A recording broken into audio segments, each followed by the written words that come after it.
Quelle que soit la douleur, la force des grands partis, c'est de pouvoir relever le défi, même dans la douleur. Et aujourd'hui,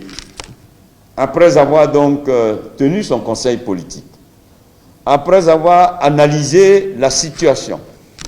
et après avoir revisité le contexte et l'enjeu du 31 octobre, au regard du temps qui nous est imparti, parce qu'une présidentielle, elle se prépare et par conséquent, le candidat se prépare. Nous avons donc considéré en tant que conseil politique que le contexte est l'enjeu, que le temps qui nous est imparti et que notre président actuel, qu'au-delà du principe énoncé le 5 mars,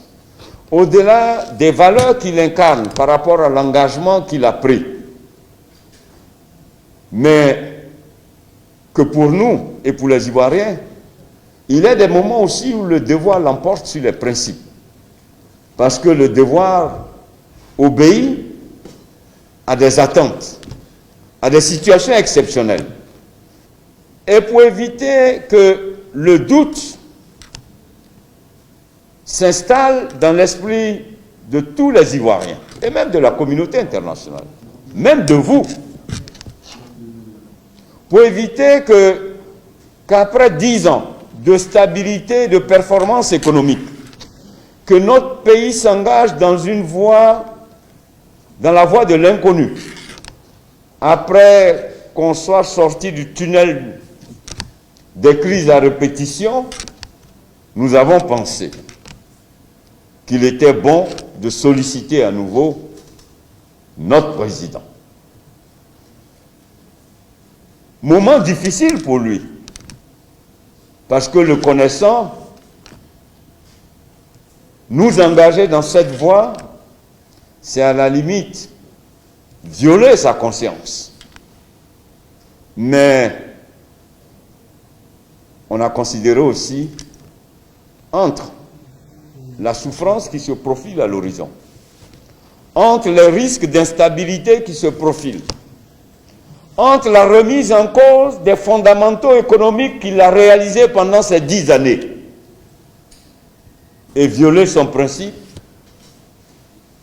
nous, RHDP, nous avons considéré qu'une fois de plus,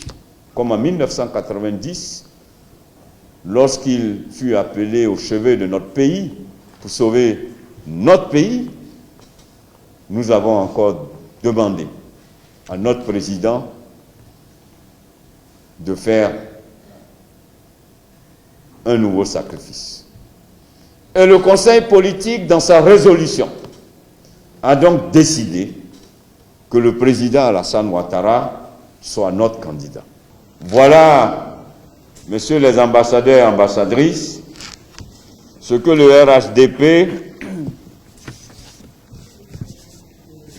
souhaitait vous transmettre comme message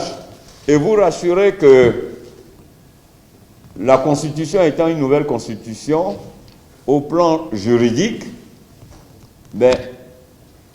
il part à une nouvelle élection, comme